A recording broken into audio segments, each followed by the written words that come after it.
Control Your Mind with Praise 59. Bendiciones mis hermanos y hermanas de habla hispana, soy Diana Canadi, es una alegría para mí saludarles en el nombre de Jesucristo. El propósito de la presente lección es hacerles entender lo que la profecía dice acerca de los tiempos del final, y aclarar la confusión que existe cuando no estamos familiarizados con lo que realmente la Biblia dice. Espero que después de estudiar conmigo la presente lección, usted esté en la capacidad de entender el propósito de Dios para su vida, y se sienta preparado para enfrentar los tiempos duros y difíciles que se aproximan. Oro en el nombre de Jesús, pidiendo al Padre que le abra el entendimiento, y le dé sabiduría espiritual para entender la palabra de Dios. Bendiciones. Amén. Controla tu mente con alabanza. Para la mayoría de nosotros, nuestra mente es un campo de batalla porque lidiamos con pensamientos, deseos pecaminosos y vagos que nos atormentan y nos esclavizan. Pensamientos surgen de la nada, son inapropiados para nosotros como creyentes, que nos convencen, manipulan y dominan. La Biblia habla mucho sobre nuestra mente, nos revela un estándar aparentemente imposible para nosotros, un dilema entre lo que pensamos y decimos, entre lo que pensamos y hacemos. Todo depende de nuestros pensamientos. Si queremos tener paz mental, para lograr eso, tenemos que pensar bien y poner nuestros ojos fijos en Dios. Isaías 26:3. Las Escrituras nos aconsejan que no nos amedrentemos, sino que pensemos solo en cosas buenas y puras, que pongamos nuestra mente en las cosas del cielo, y no en las cosas de la tierra. Filipenses 4 del 7 al 8, Colosenses 3 del 1 al 2. De allí, que cuando esta lucha atormenta nuestra vida, surge la pregunta, ¿cómo podemos fijar nuestra mente en Dios, enfocarnos en el cielo y seguir viviendo en este mundo donde reina la incertidumbre? ¿Cómo podemos evitar y dejar de preocuparnos cuando hay impedimentos para lograrlo? En esta serie, intentamos responder estas y otras preguntas, considerando que como cristianos tenemos que tener una mente transformada. De eso, explicaremos en esta conferencia. El apóstol Pablo envió una carta a los cristianos de Roma. La carta era una exhortación a que no se conformen a este mundo, sino que sean transformados mediante la renovación de vuestro entendimiento. Romanos 12:2. Estos cristianos ya habían experimentado una tremenda transformación al convertirse en seguidores de Jesús, habían recibido el Espíritu y la vida eterna de Dios en todo su ser, se habían convertido literalmente en hijos e hijas de Dios mediante por haber nacido de nuevo. Juan 1, del 12 al 13, Juan 3 del 3 al 5. Pablo, en su mensaje a los cristianos de Roma, alcanza a toda la iglesia amonestándoles a ser transformados al renovar la mente para no vivir conformándose a amar y practicar las costumbres de este mundo. Este mundo con sus costumbres culturales paganas está en rebelión contra Dios. Piensa, habla y practica todo lo contrario, no hace la voluntad de Dios. Los verdaderos cristianos que hemos nacido de nuevo, que hemos creído en Cristo, y aceptado como nuestro Señor, lo reconocemos como soberano de nuestras vidas, al salir de un mundo contaminado por el pecado que era enemigo de Dios. En el pasado, antes de aceptar a Cristo, vivíamos conforme al mundo, todo nuestro ser interior, nuestros pensamientos, nuestra personalidad, perspectivas, capacidad de razonamiento, inclinaciones morales y nuestra conciencia habían sido moldeada por lo que hemos visto, oído y experimentado en este mundo. Todos nosotros tenemos actitudes, patrones de pensamiento, prejuicios, creencias, opiniones, sin valores y principios morales y valores contrarios a la verdad de Dios que hemos traído del mundo. Por eso, aunque hemos llegado a tener una fe genuina en Dios y le hemos entregado nuestro corazón, aún no obramos correctamente, porque no pensamos como Dios piensa. Él dice, porque mis pensamientos no son vuestros pensamientos, ni vuestros caminos mis caminos. Isaías 55:8. Como creyentes redimidos, realmente tenemos que cambiar, si queremos lograr el propósito para el que fuimos creados al principio, ser hijos e hijas de Dios, con la capacidad de ser la morada de su Espíritu y para que Dios refleje su bondad, amor, santidad y misericordia, al glorificar su nombre e impactar a este mundo que nos rodea. Jesús dijo, ustedes son la luz del mundo. Cuando sus buenas obras brillan a la vista de todos, ellos pueden alabar al Padre Celestial. Mateo 5 del 14 al 16.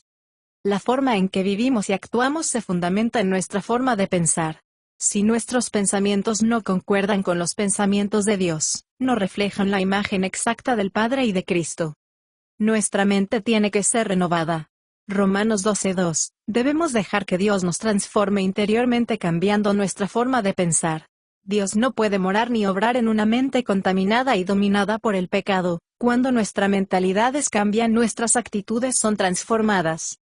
Para que nuestra mente sea renovada por el Espíritu Santo a través de la palabra de Dios, necesitamos un proceso de lectura regular y repetida de las Escrituras. Solo meditar en ella, podemos mentalmente moldear nuestro pensamiento y obrar conforme al propósito de Dios.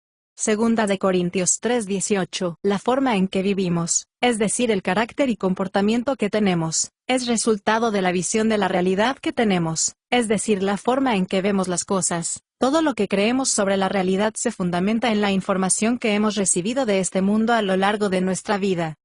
La información que tenemos y practicamos, proviene de un mundo contrario a Dios. Ha llegado a nosotros, a través de tus sentidos físicos, principalmente de nuestros ojos y oídos.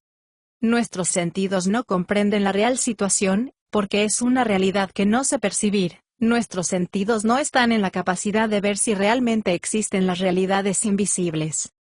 Hay cosas que con nuestros ojos humanos no podemos verlo porque son invisibles. Perteneces a nuestro Dios Todopoderoso invisible que tiene un reino invisible lleno de sus santos ángeles. Las realidades invisibles solo pueden ser vistas para impactar y transformar nuestras vidas.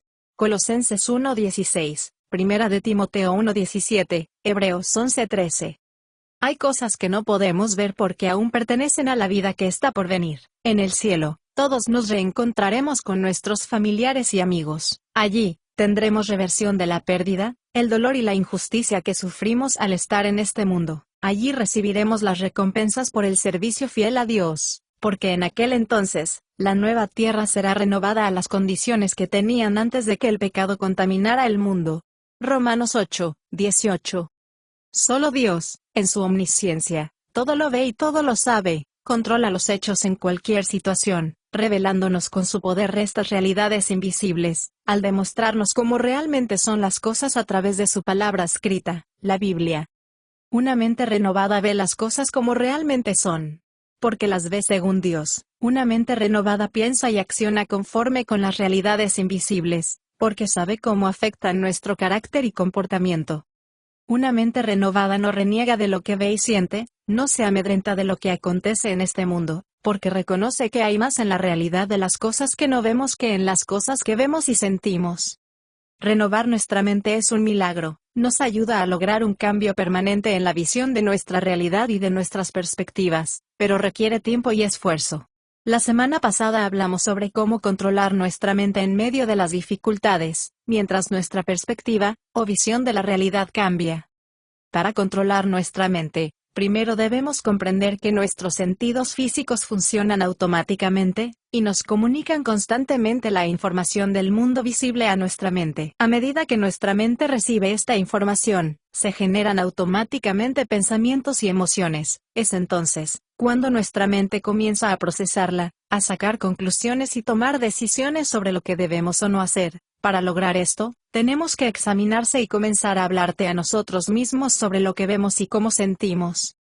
Este proceso no solo ocurre automáticamente, ocurre por el conocimiento de todos los hechos y de la situación, es decir, el contexto de creencias, prejuicios y hábitos que dan respuesta a lo establecido. No podemos detener este proceso automático por voluntad propia, sin embargo, podemos interrumpirlo y tomar el control de nuestra mente eligiendo desviarlo, y saliendo a lo que nuestra mente nos quiere llevar a hacer. Jesús nos legó un gran principio y perspectiva sobre cómo tener control de las malas decisiones, instando a sus seguidores a no preocuparse, y preguntándose por dónde vendrán las necesidades básicas de comida, ropa nuestra. Mateo 6:25-34. Jesús les dijo a sus oyentes que cuando vean estas cosas no se preocupen, sino que cambien el enfoque de las realidades invisibles. Él les dijo que miraran y consideraran las aves y las flores. Mirar y considerar significan más que la vista física, aunque ambas palabras implican observar con atención. Jesús señaló que las aves comen bien, y las flores se visten bien conforme a la realidad invisible, porque Dios Padre cuida de ellas, haciéndoles entender que más importantes somos nosotros que las aves y las flores. Por lo tanto, tenemos que confiar en que nuestro Padre cuida de nosotros.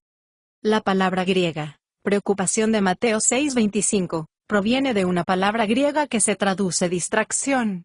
Jesús les estaba diciendo, no dejen que lo que ven y olen les distraiga de las realidades invisibles, sino más bien, enfóqueme en las realidades de las cosas del cielo. Si la cuida de su creación, entonces, también cuidará de nosotros. Después, Jesús dijo, así que no se preocupen ni se pregunten, ¿qué comeremos, beberemos? ¿Qué vestiremos? Porque nuestro Padre sabe de qué cosas tenéis necesidad. Mateo 6, 31 al 32. Tenemos que cambiar nuestro enfoque de ver las cosas y enfocarnos en controlar nuestras preocupaciones y los pensamientos que nos distraen. Hablando contigo con nosotros mismos sobre lo que vemos y sentimos. Recordemos las realidades invisibles, y poder ver las cosas según Dios, y exprésalas. Nuestra mente no puede pensar una cosa y nuestra boca decir otra. Obtenemos una mejor comprensión de cómo debemos ver las cosas, en la carta que Pablo escribió a los hebreos que estaban experimentando serias presiones y persecuciones para abandonar su fe en Jesús, burlas, palizas y pérdida de propiedades. Hebreos 10 del 32 al 35, fue escrita por Pablo para animar y mantener fieles a los hijos de Dios.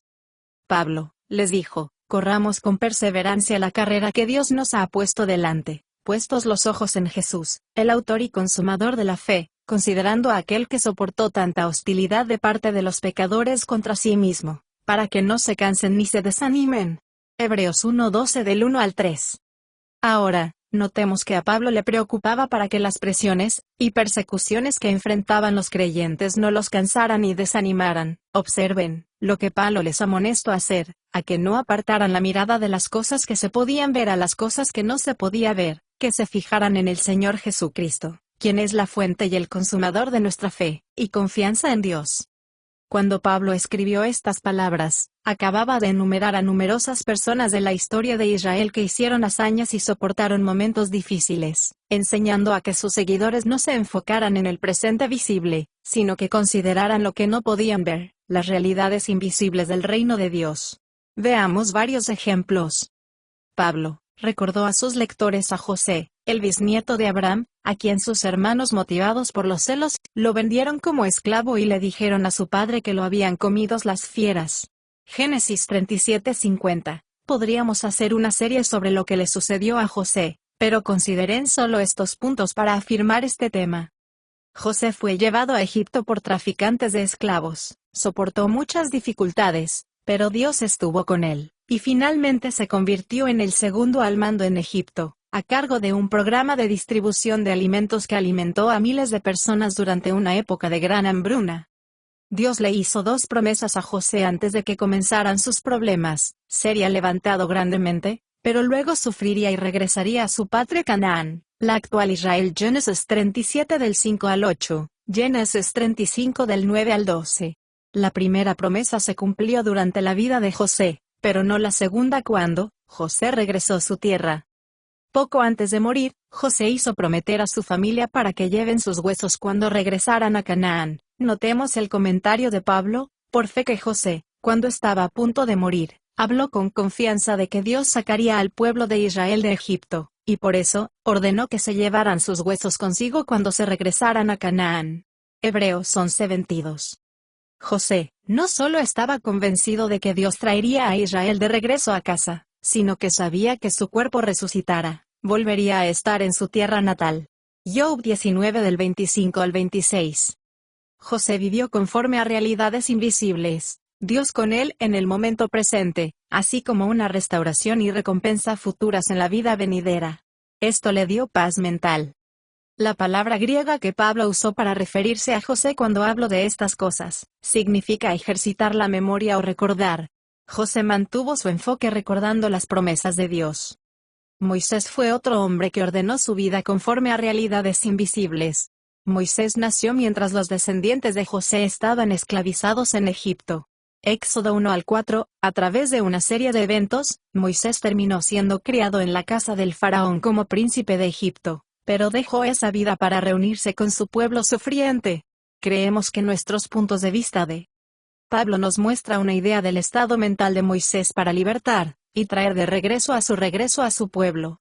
En Hebreos 11:27, dice que Moisés salió de la tierra de Egipto, refutando los privilegios de la nobleza porque mantenía la mirada puesta en lo invisible. Los ojos físicos no pueden ver lo invisible.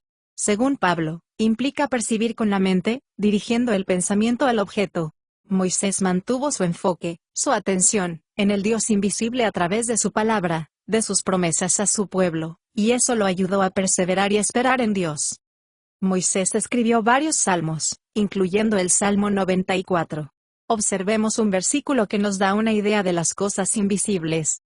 La mente de Moisés, en la multitud de mis pensamientos angustiados dentro de mí, tus consejos alegran y deleitan mi alma. Versículo 19. La palabra consuelo tiene la idea de conforte, y poder para aliviar el dolor o la ansiedad. El consuelo proviene de la palabra de Dios porque no solo nos muestra cómo es la realidad del reino invisible, sino cómo entrar en el reino invisible y beneficiarse a través de su palabra. Romanos 15:4. Pablo se refirió a David cuando enfrentó grandes dificultades, y cómo fue capaz de luchar con sus pensamientos íntimos. Por eso escribió y cantó los salmos conocidos por el pueblo. David escribió el Salmo 63, mientras se escondía del rey Saúl en el desierto de Judea, donde solo había sol y no había agua. Primera de Samuel 22, Primera de Samuel 23, y Primera de Samuel 24. El Salmo 63, 1 y 5 y 6, dice, mi carne te anhela, como la tierra seca y árida que necesita del agua, y sigue diciendo, con labios de júbilo te alabará mi boca, cuando estoy en mi cama y cuando medito en ti en las vigilias de la noche. Mientras David hacía la vigilia nocturna, cuidándose de los animales salvajes y del ejército de Saúl, experimentó terribles circunstancias. Aquí es donde decidió apartar su mirada de las distracciones terrenales para poner sus ojos fijos en Dios que estaba con él y por él. Alabar significa recordar, meditar, pensar y mencionar sus hechos maravillosos. Meditar significa exaltar y hablar con placer y gozo alabando la grandeza de Dios. En estos salmos, la alabanza de David se refiere con frecuencia a sí mismo, escondido bajo la sombra de las alas protectoras de Dios. David escribió, porque tú has sido mi socorro, en la sombra de tus alas me esconderé y cantaré de ti con alegría.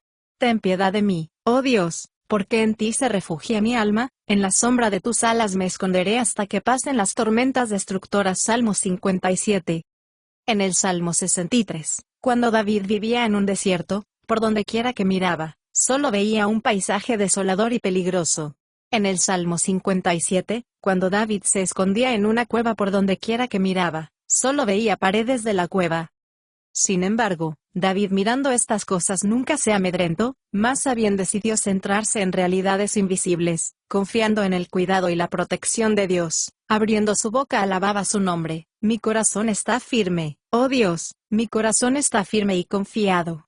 Te cantaré salmos, te alabaré y te daré gracias. Salmo 57 del 7 al 9. Alabar a Dios con la boca cambia nuestro modo de pensar y vuelve nuestra atención a Él, evita que nuestra mente sea manipulada, y dominada por el temor y los deseos de este mundo, nos lleva a meditar y a preguntarnos ¿qué debo hacer, Señor?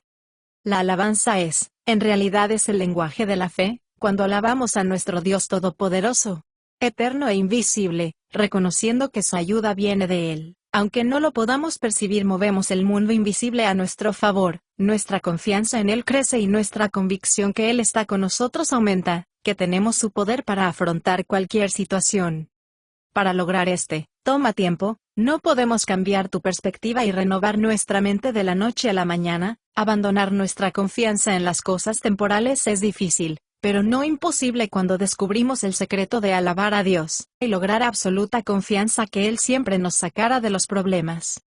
Hasta que lleguemos a completar este proceso, y logremos controlar nuestros pensamientos y aprendamos a alabar a Dios en todo momento. Alabar a Dios significa reconocerlo y exaltar quién es Él por todo que ha hecho, está haciendo y hará en nuestras vidas.